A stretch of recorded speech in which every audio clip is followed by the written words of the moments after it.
Welcome to Box Out Banter. My name is Chris Okamura. Joining me as always, Mr. Jordan Christmas. Jordan, we are in round 2 of the NBA playoffs. We missed a couple weeks.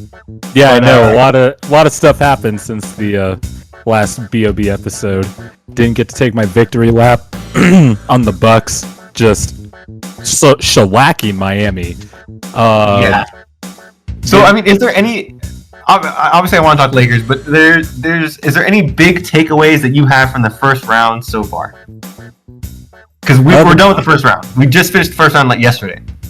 The big takeaway from the first round is, I guess the overarching thing that I have is, I mean, it's narrative based, so forgive me for it, but I do like a good story, as basketball tends to create. But all the young guys establishing themselves, Luka Doncic, obviously, for the second straight year, has dominated the Clippers and had an all-time great series. Had a really good Game 7, an iconic Game 7, basically.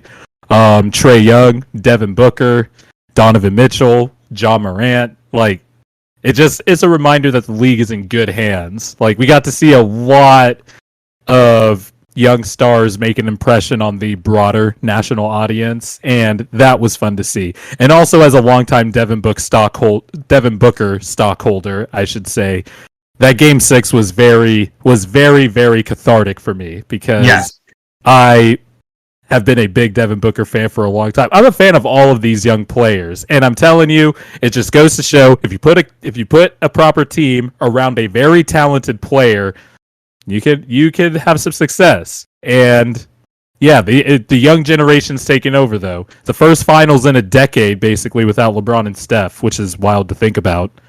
Yeah, that's absolutely insane. So the thing that I do want to bring up, and this does go kind of back to the Devin Booker thing. So obviously, oh yes, are you going to make your excuses for your Lakers? I'm not, because we deserved to lose. We were injured beyond belief. Like, I couldn't. They were guys hopping around. Watching AD try to run in that Game 6 was painful. But so watching the Game 6 and watching Devin Booker, and I know we've talked about this before. This even more solidified my answer here. I cannot believe that people still think Donovan Mitchell is better than Devin Booker. That was your take. Yeah, I mean, yeah, I've always been a Devin Booker over Donovan Mitchell guy, but Donovan Mitchell's been incredible too. So I'm not going to prop up Devin Booker here to bring down Mitchell, but. Yes, Devin Booker is better than Donovan Mitchell, and he was a monster. Dude, he was hitting shots, and again, part of it's the rhythm thing, because he hit a lot of shots early, but man, he was hitting some shots with perfect defense, and you just can't, there's nothing you can do other than salute a guy. Yep, he is one of those, it's the good old Mark Jackson, good offense beats bad defense any day of the week, and Devin Booker kind of personifies that. I mean, he's 6'6", and he can elevate anywhere on the floor he wants. It's weird that he's not a better pull-up three-point shooter, not a better one than I thought he should be, considering he came out of the draft known for being a shooter. But when all three levels of the court are unlocked like that for him, he's pretty much unstoppable, and that bore out true. But it's a shame I made a mistake calling Lakers in 5 only because of the fact that maybe for all of my time watching the Suns this season, and I have enjoyed this Suns season quite a bit, I guess I shouldn't have estimated the fight that they would have had they had a healthy Chris Paul. I mean, look, it would have been a 6 or 7 game series. I still think a fully healthy Lakers team would beat this Suns team, but you play the schedule that's in front of you, and the Lakers still had chances. I think even without AD, like Dennis Schroeder played like absolute garbage. I mean, Frank Vogel had some weird. You could tell Frank Vogel didn't have his full rotation figured out yet. Like he was, he had Andre Drummond starting. What was it? Andre Drummond started for most of the series, and then in Game 6, he finally decided to bring in Gasol, and Drummond played no minutes. I think Game 5, Drummond started, but then didn't play at all in the second half. Wesley Matthews, I thought, came in 2 games too late in the series. I think he started playing in Game 3. He came in too late, in my opinion, as well. Yeah, it was a bunch of weird stuff. Oh, and I mean, look, for all the stuff we've praised Kuzma for this year, for changing himself. Oh my God, he's been absolute trash. He was a bad basketball player in that playoff series, and I guess it's only right. I guess it's only a blessing in disguise that you guys are giving him $10 million a year, because man, he did not play any good defense, and he could not knock a 3-pointer down. And if those are the only 2 things he's known to do, his hustle plays really don't matter that much. I was laughing because everyone's like, "There's no good takeaways about the series. We're just injured." And I was like, "No, the good takeaway about the series is that we didn't sign Dennis Schroeder to that $84 million extension." No, he denied it. Yeah, you guys offered it to him. You guys were close. No, Dennis Schroeder was like, "Ooh." That's the only bright side, is that deal's not signed. Yep. That you should be thanking Schroeder's agent for whatever information he was feeding him. For me, and again, I know it sounds like an excuse because I'm a Laker fan, but like, to me, and like you're bringing up, look, the Lakers had their chances. They were injured beyond belief. Some of them played terribly, and the Suns shot historically from the 3-point line and from the field in those last few games. So I'm not upset about it. The dice roll as they will. I still think that in a different universe where everyone's fully healthy, I still think the Lakers take this series. And I don't think, because Laker fans are very extremist, and so everyone's trying to like blow it up. And I'm like, they're not that bad, guys. Like, well, this is the gift and the curse with LeBron too. Like, if there's a team built around LeBron and said sidekick star second option, once you lose those 2 pieces, your team is kind of team is kind of 500 or below 500 pretty much. Yeah. And I'm proud of the Lakers for the season that they had, because look, we lost LeBron and AD for months, and we were above 500 with just our kind of bits and pieces, which is impressive to me. I just love Jay Crowder's doing the salsa dance all over the Lakers bench and taking pot shots at LeBron, because LeBron was having his after Game 3. It really looked like, okay, the Lakers are going to turn this up, and then Game 4, you guys came out flat in that first half, even with Anthony Davis healthy out there before the groin injury. Paul, we were up 10 at halftime before AD went down. No, you guys were. I'm gonna look this up, because I remember you guys were. I remember. Let me see. This is a great podcasting. All good. Yeah, it's a fantastic podcasting. But yeah, Game 4 we were up 10.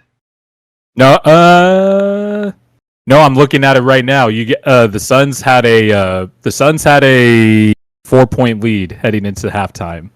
Okay, well, at a point in the first half, we were up 10. Yeah. Before he went down, we were up 10. Yeah, it was. Yeah, and even before AD went down, I didn't like the way. I still did. Even though you guys had a lead, I still wasn't a fan, I guess, of the way you guys were playing. Even though that's fair. Even though you guys did gain a lead in that half. And also, Chris Paul looked a lot more healthier in Game 4. That was probably the healthiest he looked, to be out of all the games, to be honest. And DeAndre Ayton, I have to give him credit too, because in that third quarter of that Game 4 specifically, he was a man amongst boys. I remember he had a few plays where he was moving LeBron around in the post when he was doing rim runs. There was one play in particular where he moved Drummond out of the way when he had an and one, and Drummond was sliding back into the stanchion. Like, this series was real. I love this series because I love DeAndre Ayton from college. I love Devin Booker. I loved the CP3 move. Then Mikal Bridges and Jay Crowder, they finally found their 3-point shots in the last 2 games of the series. So I know both of us have been on the Suns bandwagon since the beginning of the season. Yes. I am all in on the Suns NBA Finals run here. Oh, that's interesting. We're going to talk in a bit about now that LeBron and the pillars of the league, The LeBron vacuum. Yeah, the LeBron vacuum and then the other pillars of the league are basically gone. There's going to be a new champion, like somebody that hasn't won before. We should move on to the second round because the first round is that was just my main takeaway from the first round is that the young kids are establishing themselves as some of the best players in the world, and I think that is really cool. And some weird no-shows too, some odd no-shows. Yeah, like the Julius Randle one was the most fascinating one to me because he was the most consistent. To me, the most consistent player all season. He didn't miss a game. He showed up almost every game. He never had a game where I watched and I went, man, was it shocking that he got shut down though? No, it wasn't shocking to me. He came back down to earth, but it was such a weird thing for him to have this season where he is so consistent all year, and then just not shit the bed, but just kind of like not show up. You know what I mean? It's not surprising because this is the Randall I expected to see this season. But it was weird for him to like have this historic career year where as much as it wasn't so much like him breaking out and having huge games, but it was so much of like, man, he's so consistent. Yeah, and the Knicks, doing way better than expected, kind of. I think everybody got swept up in it, and I think I say that because as much as I had fun watching, everybody get excited about the Knicks and stuff like that, and watching Julius Randle improve, seeing RJ Barrett take a step forward, etc. The Knicks weren't that good offensively. As a matter of fact, it was a lot like Tom Thibodeau's offenses back in Minnesota and Chicago, where I affectionately called it the clogged toilet offense. And it was basically that, because it was one of those things where they really didn't have any shot creators from the perimeter. When it came down to the end of the series, the Knicks had no shot creation from the perimeter outside of Derrick Rose and Julius Randle. But you could load up on Julius Randle and have the others beat you because the Knicks really don't have any dynamic offensive players. And I think there were some points where the Knicks could have attacked Trae Young. But they just didn't. The Knicks really don't have the offensive personnel to target anybody like that. So I also understand why it looked like they didn't attack Trae Young a lot, because you're really not going... the Knicks' offensive adjustment throughout that series was starting Derrick Rose and running a Julius Randle, Derrick Rose pick and roll to kind of spring Randle free throughout the series. And if that is your ace in the whole offensive adjustment, you were kind of screwed from the beginning. And that's why, like, after... I think, what was it? Before we did the pod we did before the playoffs, like, I was talking about how hype I was for this series. The more I thought about it, I ended up picking Hawks in 6, even though everybody was picking the Knicks, because the Hawks just had more talent. And it goes back to the thing of that. It's a criticism that most people have of Tibbs' teams, where they play hard, and he gets them to play hard and hustle and all year. But once you get to the playoffs, everyone's hustling and everyone's playing hard. So you never got to score at that point. You got to find a way to get clever offense going, and the Knicks don't have. No, and Tibbs can't provide that. Right. But okay, one more first round series, because this is something I'm invested in, because I love Paul George and Kawhi Leonard, but also you are a Lakers fan and a resident Clippers hater and Paul George hater. So I want to know what your thought process was when the Clippers, and this was the shame of not doing a pod last week, because the Clippers were down 0-2 when we would have usually recorded. Yes. And I know at least, maybe not on my end, but I know there would have been some. I would have came in hot. You would have been crip walking on the Clips grave on the. I would have came in hot. You would have came in hot with some stuff. So to me, the series comes down to like 3 factors. Let's say 3 factors. 1, Luka needs more help. Okay, yes, that one's apparent. Yes, because when Luka's in the game, the Clippers can't stop him, and their offense flows and it works, and it it gels. And like, I think the Mavericks might have won every quarter where Luka played the entire quarter. Like it was very apparent that Luka being in the game completely changes the dynamic of that game. But they just couldn't do anything without him, and so that was just the issue. Yeah. And then the secondary one was Kawhi Leonard is a clutch ass motherfucker. Ooh, man, that game 6 was an all-time. That was an all-time great game from Kawhi Leonard, and he's Absolutely. had a few in his career. I will say, like that was 2017. That was vintage Kawhi. That was 2017 Kawhi Leonard. He guarded Luka on the other end. He caused absolute hell on the defensive end, and he came up with clutch ass baskets on the offensive end. He was hitting step back threes. He'd get Luka on a switch sometimes, and he'd just be like, "All right, it's time to cook you." And I still do have concerns about him offensively, just because you can tell that he doesn't have the lift. And I know we've harped on this a ton, but I don't know. The last 2 games, he looked good. Like the lift was there and everything. He had putback dunks. He had a few posters in the series. I have a concern, dude. If they're doing this to beat the Mavericks, like again, Luka's amazing and special, and Luka to me is the best player in this series, but. I thought Kawhi was by the end of it. By the end of it, I think like overall, I think I would take Luka still, but the last 2 games I would definitely take. Like Kawhi stepped up in a big way, but to me, it's a thing where if you're using this much energy to beat the Mavericks, who don't have the amount of talent and they aren't a good team. They have Luka, but they aren't a great team. And so now when you say now you're going against the Nuggets, now you're going against the Suns potentially or the Jazz. Well, they're going to play the Jazz in the second round. Oh yeah, they're playing the Jazz, and then now you're playing against either the Nuggets or the Suns. Like there is, like now you're starting to hit teams with actual, like a lot of talent and scheme, where it's not just dependent on one player that you can't stop. And so that's where I get concerned. And I don't like the lack of production from the Clippers guards and bigs. Like yes, Paul George and Kawhi are playing great, but man, I don't know what else is going on with their team.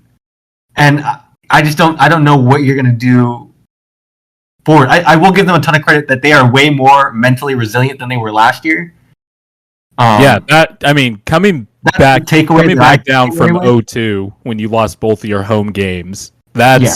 That's mentally tough. I did not expect I thought the Clippers would get one of those games. I did not expect them to tie the series coming out of Dallas. Actually, absolutely. I didn't expect the home team not winning until Game 7 anyway. That series was weird as hell, but you know, that's how it goes. But again, I'm proud. I will say I'm proud of the Clippers for coming out and pulling this one out, and like I totally unexpected from my end, but I still don't believe in them as a team to make it to the finals and to win the finals. I think you can make the case for all 4 of these teams to get out of the finals. I think the big boogeyman out of the West is gone. And also, weirdly enough, Luka doesn't have much help around him, but he does have players around him that make the system that Luka runs efficient. Like they have shooters around him, they have constant Dorian Finney-Smith and Tim Hardaway Jr. were fantastic in this series. Dorian Finney-Smith and his face on both ends. Yeah, Tim Hardaway Jr. Tim Hardaway Jr. faded towards the end, but I thought Dorian Finney-Smith. I think he should be highlighted in this series. I thought he had great 2-way impact. I didn't think he would keep up his shooting, and in Game 7, he was canning threes left and right and playing great defense. Yeah, and he had a great Game 5. Amazing game. Weirdly enough, I think actually the Clippers' biggest challenge is out of the way because Luka Doncic has cemented himself as he was already a bona fide superstar, but I mean, the guy has had 2 all-time great playoff series in a row, and I think that's pretty easily the best player the Clippers are gonna. Well, unless Jokic comes out of the Sun series, but I just think in terms of a perimeter hellion like Luka Doncic, I think the Clippers have faced the best that they could face. And I actually think they match up really well against Utah. And I will give Utah credit too. They did what first seeds are supposed to do, smash the inferior team. They really just lost that first game against the Grizzlies because Donovan Mitchell didn't play. But as soon as Mitchell came back, he started wrecking havoc, and the Jazz are looking like the Jazz that we saw in the regular season. I'm actually excited for this series. Who's going to guard? Who's going to guard Mitchell? I think you're concerned about. Where I think the concern that you have about where else are the Clippers going to get production from. I think one of the things that I noticed towards the end of the Mavs Clippers series was that Ty Lue finally figured out his rotation. I think he's going to start Batum and start Reggie Jackson. I think Pat Beverly's out of the rotation for good. I also think Terrence Mann has solidified himself in the rotation. He should have been in the rotation to me at the beginning of the series, but that's neither here nor there. But I thought he solidified himself in the rotation. I think Ty Lue has finally come down to an 8-man rotation, and at least he figured out his rotation, unlike some other coach that we will talk about soon that happens to coach my favorite team. But I think Ty Lue has figured out the guys he's trusted finally, and I think even if they still have some flaws, I think every single one of these teams has a flaw. I think Phoenix, beyond Ayton, lacks depth to defend Jokic because I think you need 2 or 3 guys to defend that guy. Also, Chris Paul's still hurt. I still don't think his shoulder is 100% at all. The Nuggets, really, their guard depth, if you look at it, it's rough. It's rough. You have to depend on Monty Morris and I love Monty Morris. He's a solid point guard, but you're asking him to score at a higher clip than you want. You're playing Facu Campazzo a lot more minutes than you probably want to. Yeah, I know. It's a great fair, I do like the old European vet point guards that we get every once in a while. Rookies. Pablo Prigioni. I like them. Marcelo Huertas, Yeah, Marcelo Huertas, oh my god. Or we bring it back or you're flashbacking to 2014, the 2013 Lakers. I like them. I do like when the vet Euros come in as rookies. I do enjoy it quite a bit. Yeah, especially because they have a chip on their shoulder because they stayed in the league whatever way possible. Like, he was annoying the hell out of Damian Lillard and CJ McCollum and stuff like that. But then you look at the Jazz. I think the Jazz probably, honestly would be favored in this series because right now they are the most complete. Them and the Clippers are the most complete team. But I honestly think either one of these teams could come out of the West.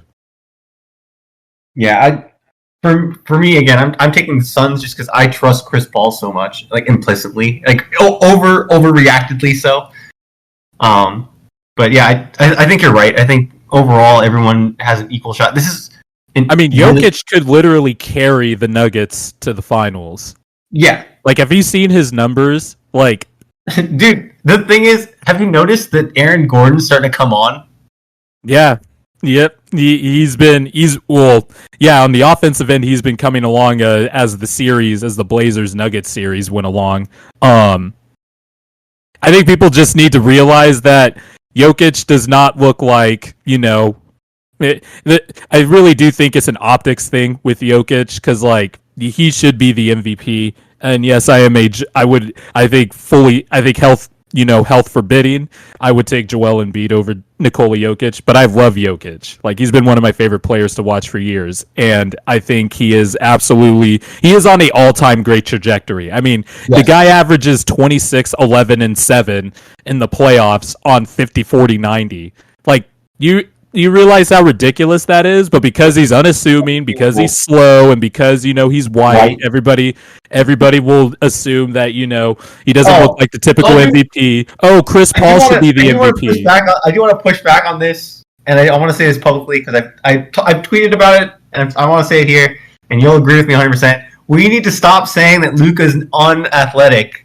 Oh, you see Jeff Van Gundy almost yell at Mark Jackson the second time Mark Jackson said that Luka wasn't that Luka didn't beat somebody off the dribble with a quick move. Jeff Van Gundy was like, no, that was a quick move. There was burst, and he beat him to the rim. Yeah. And Mark Jackson was kind of laughing, but I think the second time Jeff called him out on it, I think he was legitimately mad at Mark. He was like, yeah. And Jeff said the quiet part out loud on the broadcast. He's like, don't mistake whiteness for lack of quickness or whatever. He's right. Yeah, he's 100% right. Yeah, because the thing is, like, watch Luka. Like, Luka doesn't have the athleticism in terms of the speed, like the flat end speed or acceleration, or the vert. But like, he's quick. He has the strength, the body control, the slitheriness. Like, yeah, his first step is quick, and also I would like to see. I don't know what the athletic numbers are for basketball players, the spark numbers and whatnot, but I would like to see what percentile Luka Doncic is in terms of deacceleration, because I remember Harden was like in the top 99th percentile in terms of just stopping faster than somebody. Like, that's everything about like coordination, whatever. Like, that's athleticism. It might not be the traditional athleticism we think about, but 100%. Luka's absolutely fast, and also Luka has like that dad strength. Like, he has a wide body. As soon as Luka straight up stunning people to the rim. As soon as he gets you on his hip, like, it's over. Like, now, and the crazy thing about Luka is, out of nowhere this season, he's added a post game. He's added an in between scoring game. Like, the guy is 22. It's scary. It's scary. The league is in a good place, man. The league is in a good place. Let's move on to another one of the young stars that is showing out and have been infinitely more watchable since Nate McMillan took over. The Atlanta Hawks, unfortunately, came into Philly's house yesterday, beat the Sixers 128-124. So here, so we are on a bit of a time crunch today. Just so you guys know, I'm in Vegas with doing a family thing, so I need to be there. But I do want to get Mr. Gambling. Christmas. Before we mention the Hawks at all, I want to give you some time to talk about Doc Rivers and what happened in that game yesterday. That was by far Doc Rivers' worst coached game of the season. It's not even close. Like, I don't get it. Like, you put in your bench when the team is down, what was it? 8 or 10, you put in an all bench lineup. Keep in mind, this was a thing. This is a Doc Rivers thing. He has a method. He sticks to it, and by the playoffs, every Sixer fan, every reporter, every writer, anybody who watches this team or watches a fair amount of games on the Sixers, everybody was saying there's no way you can't play an all bench lineup in the playoffs. There's no way you could play an all-bench lineup in the playoffs. Why isn't Ben Simmons guarding the best player? Why is he roaming around playing free safety when the perimeter player's absolutely frying us? All these tiny little questions we had with Doc. Good coach. I just want to say, I think he's a good coach. Is he overrated? Yes. Is he a Hall of Fame coach? Yes, by 10-year and the fact that he's a champion. But Jordan, he coached the 08 Celtics. Do you understand what that means? The 08 Celtics, still undefeated when that starting lineup's fully healthy, by the way. The 08 Celtics. But come to my surprise, when an all-bench lineup of Dwight Howard, Tyrese Maxey, George Hill, Matisse Thybulle, and Furkan Korkmaz oh my God, comes in. It was George Hill, Tyrese Maxey, Matisse Thybulle, Dwight Howard, and the Corkster. All in there, and the Hawks go on a 17-0 run with their all-bench unit, which, by the way, is better because they have a little bit more scoring talent, I would say. Not talent in general, but more scoring prowess. Doc Rivers just lets this 17-0 run happen until it gets to 20. So that was crazy. At this point in the second quarter, Trae Young is frying us. He's either getting the floater game going, he's lobbing it up to Capella. Danny Green was on Trae Young for 19 of his 25 second half points. Would not put Simmons on him. We were not trapping Trae Young. We were doing drop coverage, which everybody was like, you cannot do drop coverage against Trae Young. The Knicks showed that in the last series. You cannot do drop coverage against Trae Young. And we did that. And then, come to my surprise again, at least for all the complaining Sixer fans had about Brett Brown, at least Brett Brown had some modern, crutches. He staggered his star players. How do you not stagger one of Simmons, Embiid, or Harris with the bench unit? There is no way an all bench unit should be out there in the second round of the playoffs. This is not the Wizards. These are the Hawks. They have been a good team since the All-Star break. Since Nate McMillan took over, they have been a legit good team and a scary ass offense. And then you wait until the second half to put your best player, your defensive player of the year caliber player, and Matisse Thybulle on Trae Young, and that finally slowed things down, and we almost came back in the end. So I think there's a lot of stuff to build on. I'm just mad that we gave away this game because of some very obvious stuff. The bench was a minus 14. And look at the starters plus minuses. Everybody was a plus 10 or higher. A minus 14 in a 4-point loss. Killer. I can't believe Doc Rivers did that. I'm just heated. And we wasted a good Joel Embiid game. That injury, that was one of the reasons we didn't do the podcast. I wanted to see the Sixers, I wanted to see if the Sixers would pass a test in the last series. If you're a champion, you're the better team. If you think you're a championship contender and you're the better team, sweep the Wizards. And then the injury happened because I can never have nice things.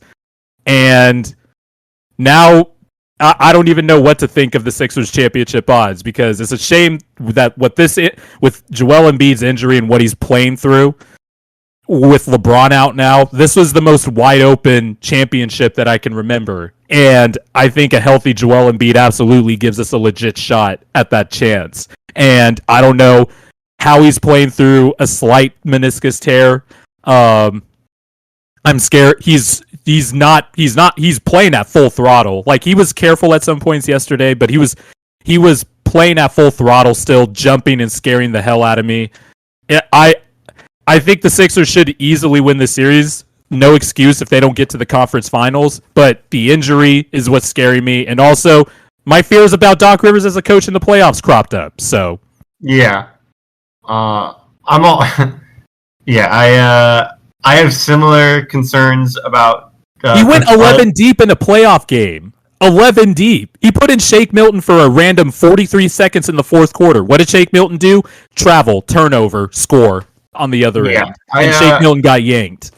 Yeah, I have same concerns about Coach Bud, and we've talked about Coach Bud.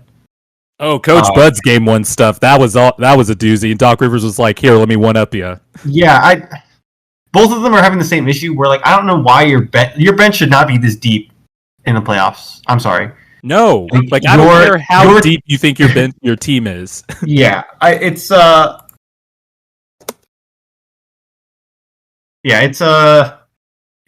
just a headache to kind of wrap your head around and be like, I don't know. I don't know why Coach Bud made such a point to keep his guys fresh for the playoffs all season, and then now you refuse to keep his guys fresh for the series. Yeah. Giannis played 35 minutes in game one against the Nets. Joel Embiid played 38 minutes on a torn meniscus. I saw a few Bucks fans on Twitter. They were tweeting the same thing. They were like, Joel Embiid just played 38 minutes on a torn meniscus, and Bud couldn't find 38 minutes for... Kawhi Leonard and Paul George played over 42 minutes in game 6 and game 7. Yeah. These are the playoffs. There should be no 11-man rotations. This is my other fear with Doc Rivers. The lack of creativity with lineups, man. We could have so many good lineups to put around Ben to bolster the bench unit. We could surround Ben we could put Ben at the 5 and surround him with 3 or 4 guards, because with Atlanta's personnel, we could kind of get away with that. Dwight Howard should not play a minute in this series unless it's an absolute emergency. Doc just thought the same rotation would work, and this was my concern. Everybody called this shit. I called this shit. Beat writers called it. Sixer fans called it. You can't go in with an all-bench lineup. And what does Doc do? Guess what? Check this out. All-bench unit. Hold my beer. One more thing. The epitome of that all-bench unit, there was a possession in the second quarter, the beginning of the second quarter, where the Hawks were going on their run. You can hear the angst in the Philly crowd, which was at full capacity, which was great to hear.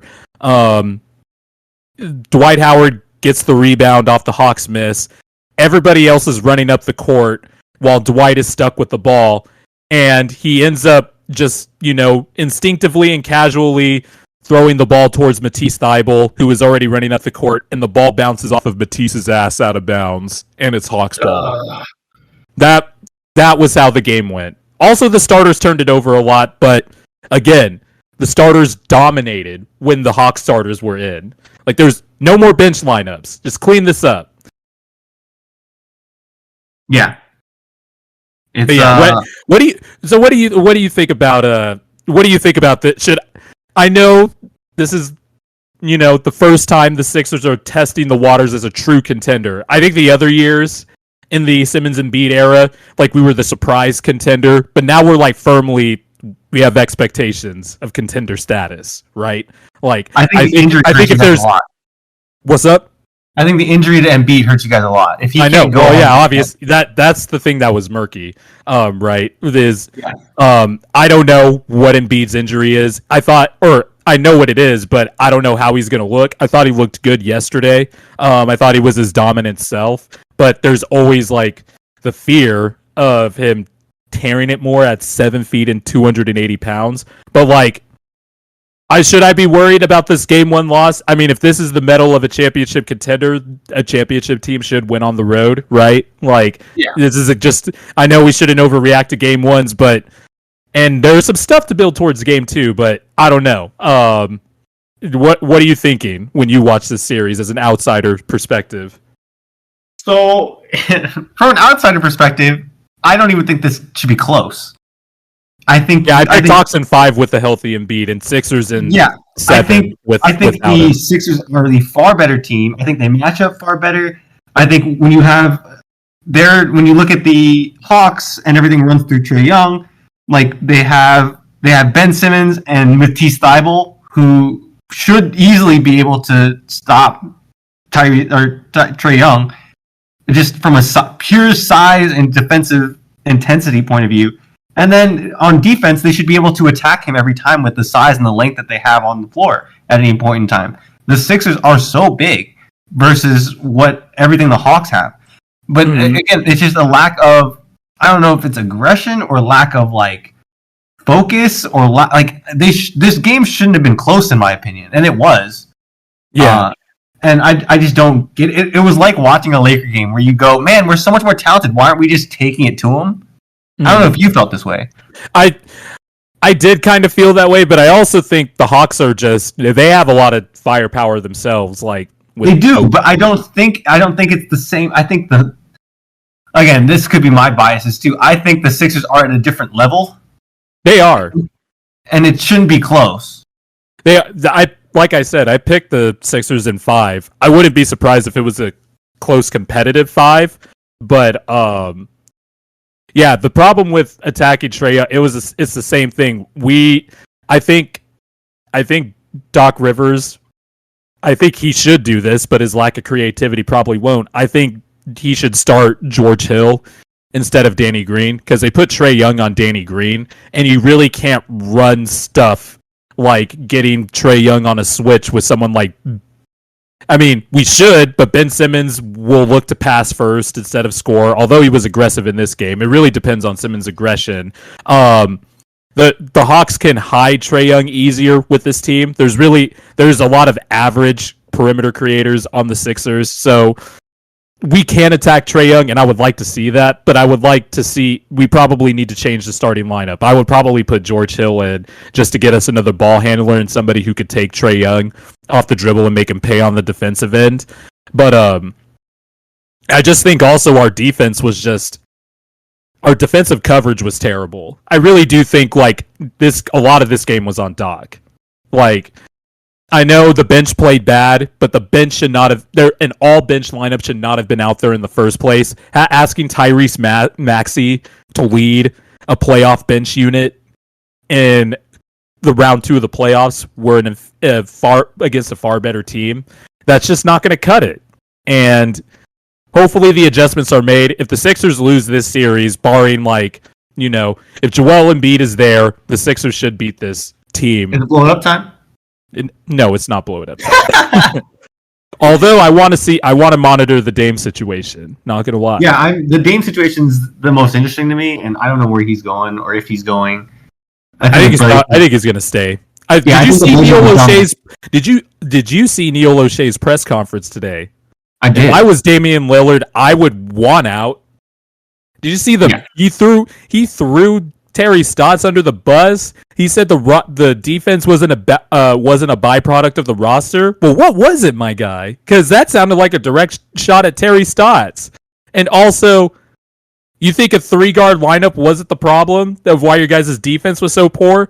Robert Covington is not a defensive stopper. He's not a one-on-one stopper. He's a great team defender. Nurk, yeah, he's solid defensively, but you could beat him in space. Like, Damian Lillard and CJ McCollum's too small of a backcourt.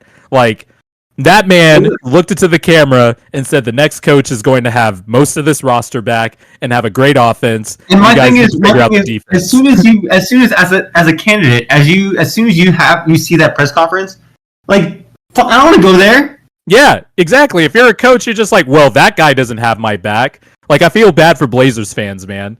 Like, that I like honesty and stuff, and especially because pressers like that, you really just get generic, boring answers. But man, those quotes told me a lot about their internal structure, what their internal thinking is. If I was Dame, I would honestly.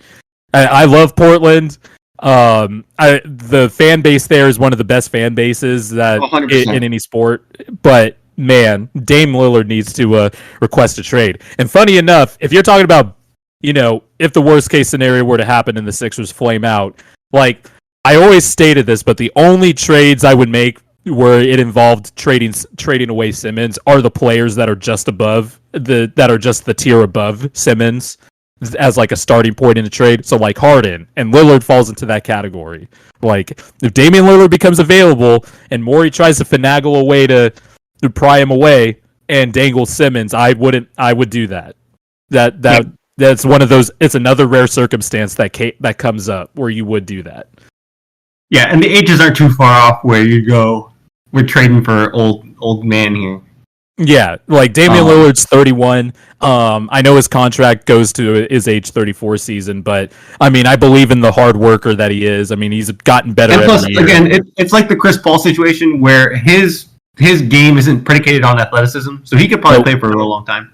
Yeah, exactly. And I would absolutely do that deal. Yeah, 100%. But man, those Neil O'Shea quotes, man. Yeah, it's pretty rough. And then plus I don't know what's going on with the Jason Kidd stuff. That was weird too. Yeah, that was weird. And then he pulled his name out of the candidacy that apparently there was no candidate list. There's someone trying to Damian Lillard.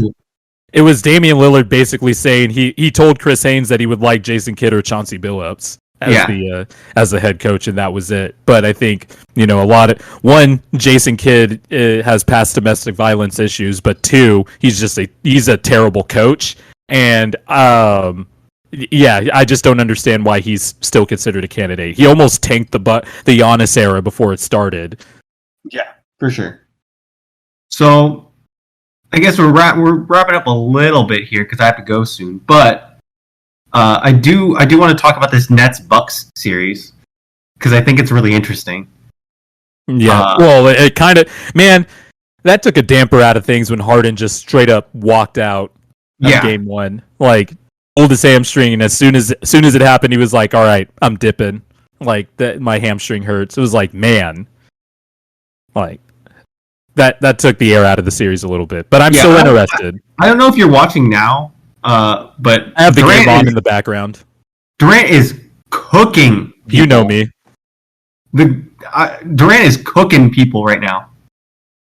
Dude, I know, every season the top 10 players can change and fluctuate, but I like having bodies of work. I like including bodies of work, like of recent history in my top 10.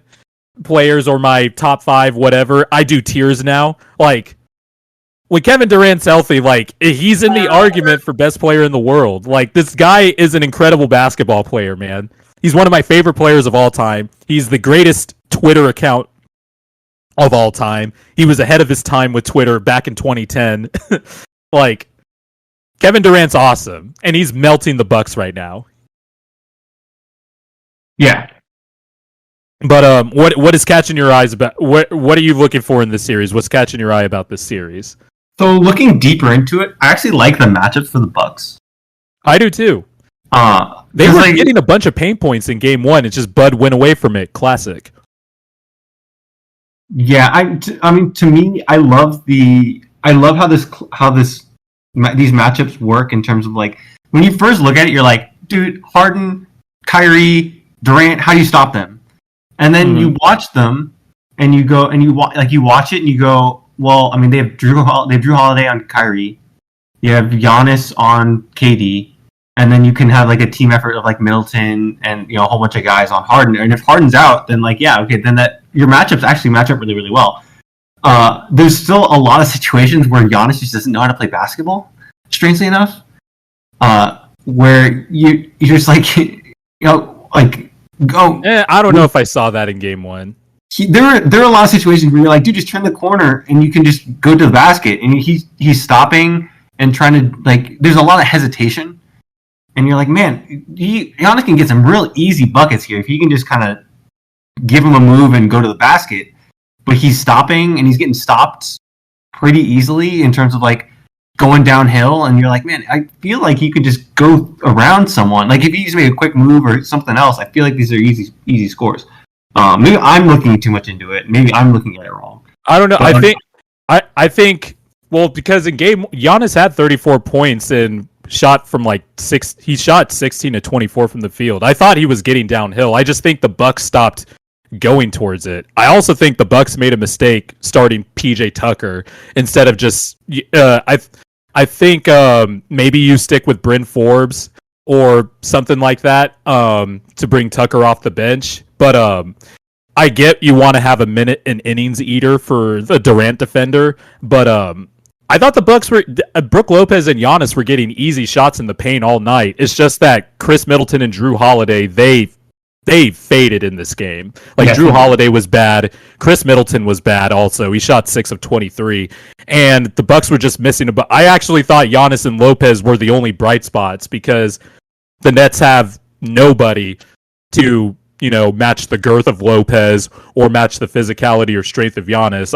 I think actually it was the opposite. I thought it was more so the perimeter players that didn't show up, and also I don't think the Bucks ran their stuff like normal. Yeah, like well, so to clarify, I don't put this on Giannis. Oh yeah, no, I'm not saying that. I'm just saying I didn't see the downhill stuff. When I watch him, I just go like it's like anything, right? Like when you watch Giannis, you see the potential, you see the possibilities, and like your brain goes into the atmosphere, and you're like, man, if he could only learn like 2 moves. It's like when I used to watch Dwight Howard. And you go, man, if Dwight could learn like 3 post moves, it's over.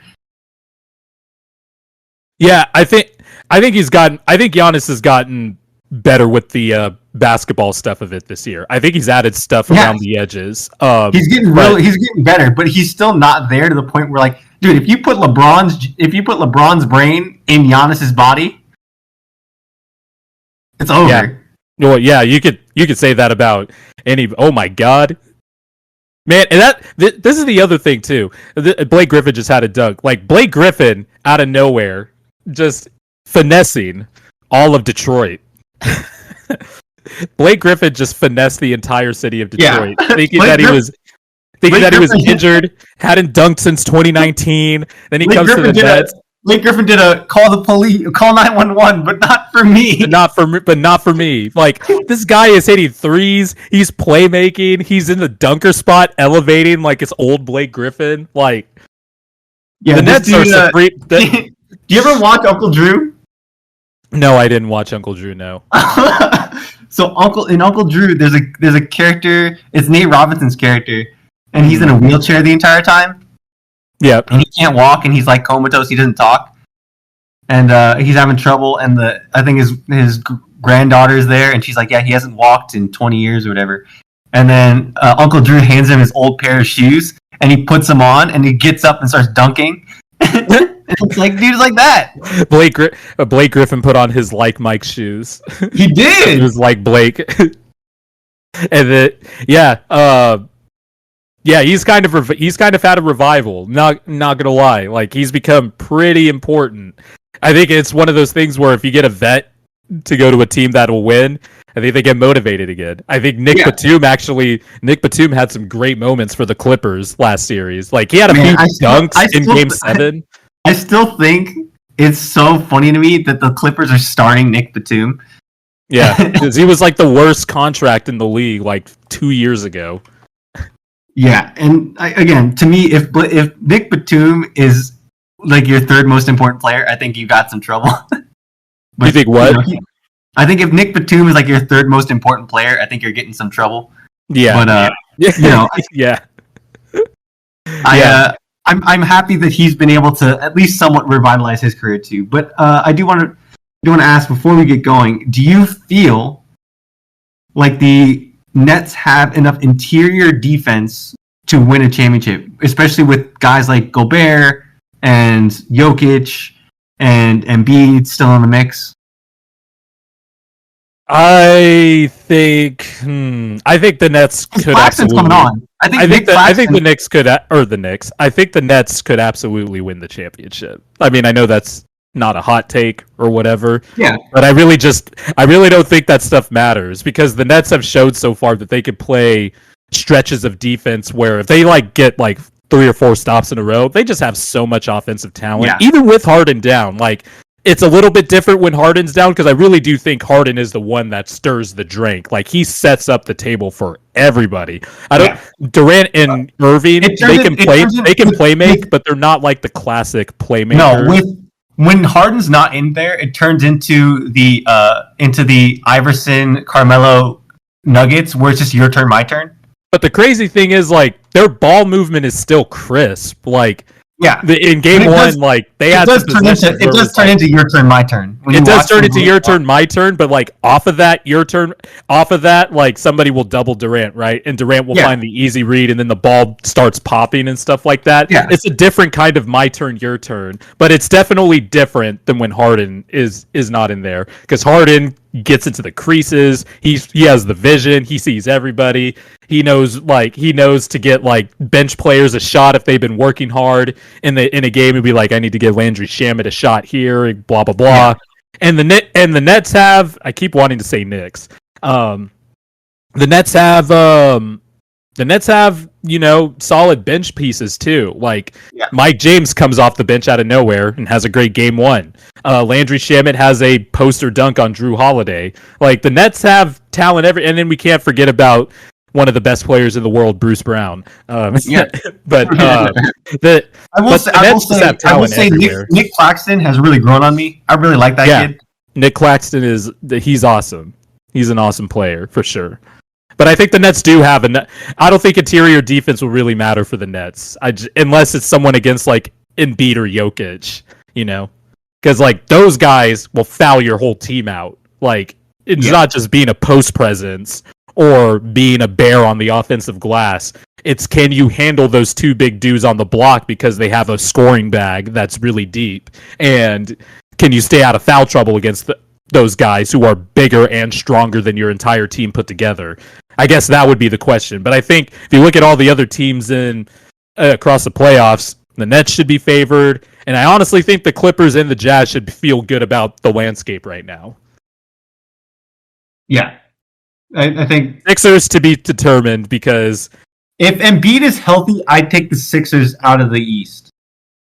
We have a shot, man, but it's going to depend on how that knee reacts. And also, I'm just scared. I guess if this was any year to be aggressive with Embiid, this would be the year to do it because we have a legit shot at a championship. But there's also that scary part of like, would you trade? Okay, this is bad. This is a bad question, and we're gonna end it here. Oh boy! All right, this is a bad question, and I feel like I shouldn't ask it, but I'm gonna ask it anyway. Would you trade the rest of Embiid's career, like at 100%, for a championship year? No. Like if you go, Embiid's never gonna be 100% again, but he'll still be okay. But he'll never be like the superstar again. But you'll win a chip. No. Okay. I enjoy watching this. You come to as morbid as it sounds, you come to take everything with Embiid. The day-to-days, the day-to-day injury updates, it's like Anthony Davis, man. You learn to live with it. You learn to live with it. Him falling every game. Like I knew in game 4, as soon as when the play Embiid hurt his knee, he caught the ball in transition, and I knew what he was going to do. I knew he was going to try to blow past Robin Lopez and try to dunk on him. And I was like, don't do it. You're going to fall. You're going to fall on your ass. And what did he do? He tried to dunk on Robin Lopez. He fell, because after you watch your team for a long time, you know what he's going to do. He fell on his ass. He actually played for like 4 more minutes after that. Played for the rest of the first. Played for a few more minutes after that. Went into the back. All of a sudden, out of nowhere, it's knee soreness, and it's like, I think sometimes Embiid also, like, you don't want to tell a player to scale back his aggression because that's what makes him great, right? But he's got to be smarter with that. Like, he wasn't going. You knew Robin Lopez was going to be right there to try and contest it, and not try to let you dunk on him. Like, don't try that. Like, we need you, big fella. Like, because look at how they dominated the Wizards before that game. Like, they were answering, I know it's the Wizards, but they were answering early questions that I had with flying colors. Like, they were playing like, we are the better team. We're going to stomp you guys. And Embiid was playing like it too. And it's a shame, man, because his only healthy playoff run was last year when they got swept by the Celtics. And where he was gassed because he couldn't couldn't carry 4 power forwards with him. Like he was like, I feel bad for the guy. He's health is. I truly believe health is the only thing holding him back from being the best player in the world. Full stop. Because what do you do with him? He has the bag of a guard on the block. He has the face-up game of a 2-guard on the block, along with the brute strength of Shaq-ish. I'm not going to say Shaq all the way, but you know what I mean. He'll back anybody down and just dunk on them. Like, that's how physically dominant he is. But he has the bag of a guard, step backs, all that stuff.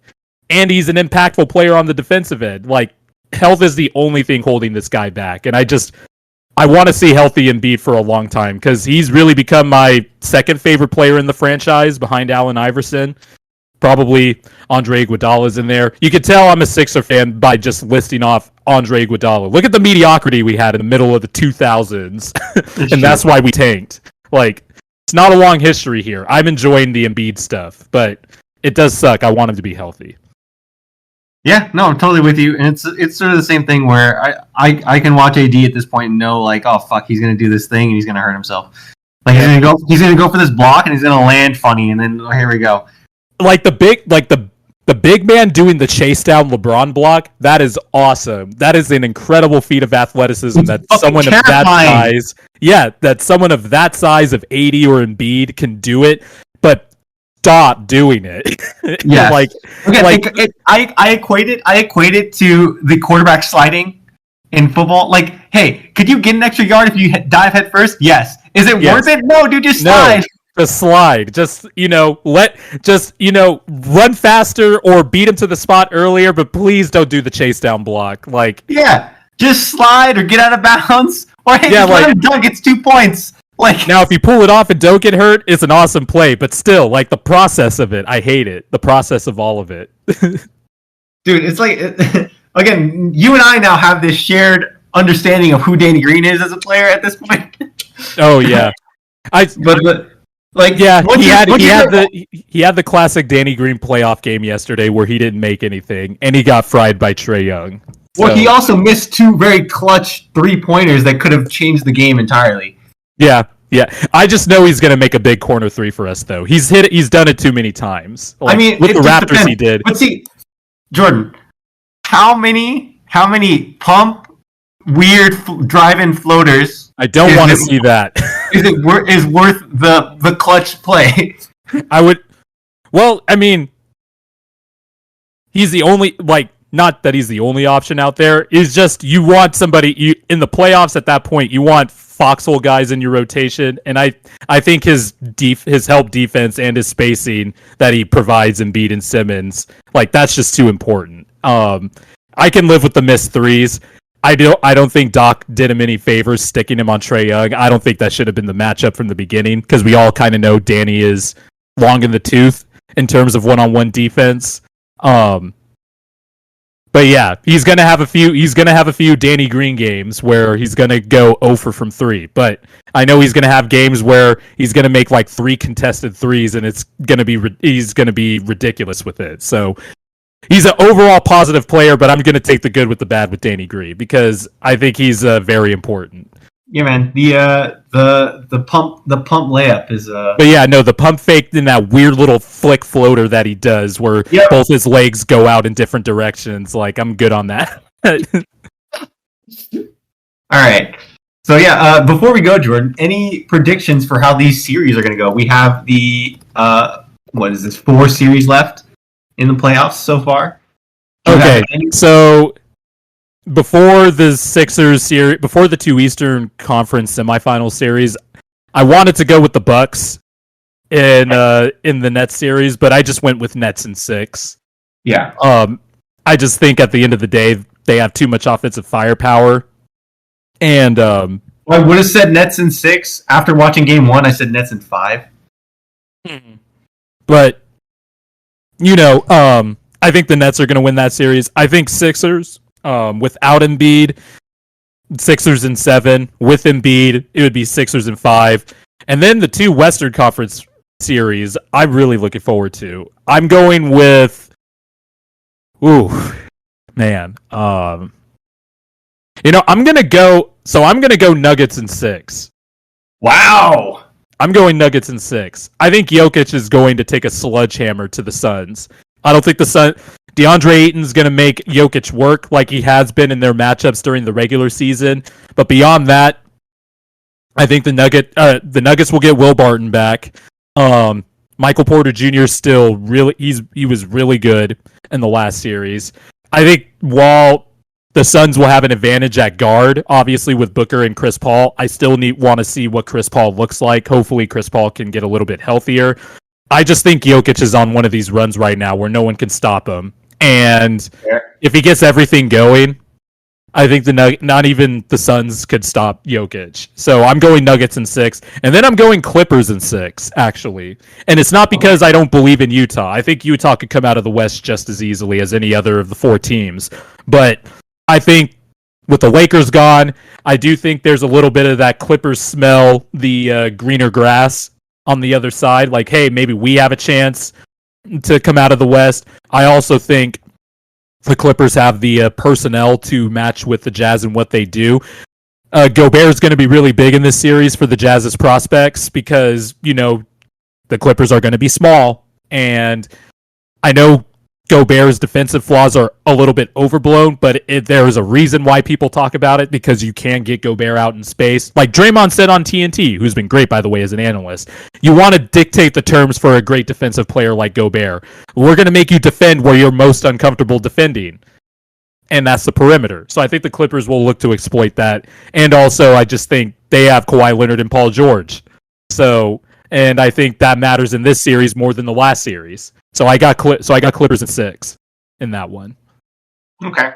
So I have the East. I have the same as you. So I have Nets and Sixers. But I have Suns in 6 and I have Jazz in 7. Oh, okay. Going with that. So the Utah slander you think the Utah slander will be put off for another round? Yeah, I don't like the Clippers' depth at all, and outside of Kawhi and Paul George, I just don't trust anyone else on their team.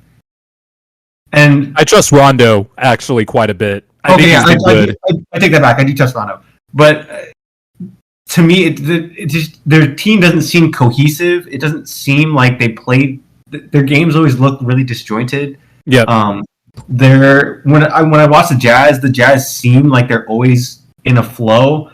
Again, interior wise, the Jazz can get easy buckets on the Clippers defensively. I think they just get easy buckets using size and using good spacing, which the Clippers tend to struggle with for some. Again, the Clippers have so many issues where I just don't know what they are. Like they shouldn't function the way when you watch their games, you're like, how do they win anything? And then they show you like a good quarter or stretch where you're like, oh, okay, here they are. But it's just so inconsistent and so weird. And going against a team like the Jazz that are so consistent at what they do, I'm leaning towards giving them the series in 7. But I think it'll be close. Oh yeah, it'll be close. I think like I said, any of these, you could talk me into any of these, any of the Western teams winning their series. Yeah, for sure. But yeah, the West is far more interesting than the East at this point, in my mind. And they did, I was looking forward to the Bucks Nets series because I thought it was going to be a classic. It's not, but Bud came out and is doing it. I have to watch the first half again, but Bud is doing the same stuff that he did in Game 1. So, that's why the score is what it is right now. Yeah. So just so you're aware, I'm looking at the numbers right now. We're at halftime at Bucks Nets Game 2. Giannis has only played 18 minutes. Here's the and they're down 24. Here's the temperature of Twitter right now. Taylor Rooks just tweeted, "It might be time to have a dialogue about Budenholzer."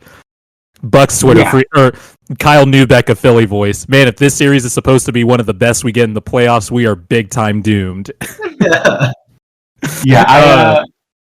I'm not entirely sure what's going on here. 1, 2, 3, 4, 5, 6, 7, 8, 9. They played 9 people in the first half. Yeesh. I'm gonna have to look at this. Not like hey, someone came in for a minute. Pat Connaughton has played 7 minutes in this game. Bobby Portis has played 9 minutes in this game. Bryn Forbes has played 15 minutes. Ooh. Giannis has played 18 minutes. Bryn Forbes has played 15 minutes. Yeah. Another tweet. Today's lesson is that taking the harder route to a championship is for suckers. I don't get it. Hope Bud still know how to use his job interview voice. Bro, I don't know what's going on, bro. But you should get out of here. You gotta do a bunch of gambling and all that stuff. You degenerate, all up in the all right, guys. City. So thanks for watching. Thanks for listening. I'm Chris Okamura. Jordan Christmas. We'll be back next week with more. Hopefully, Jazz slander than we had this week because we're a little light on the Jazz slander this week, Jordan. We missed out on firing up the Clippers pack. That would have been an all-time night for jokes. The Clippers just avoided the meme void. They did. But so thanks you guys for listening, and we'll see you guys next week. The B.O.B.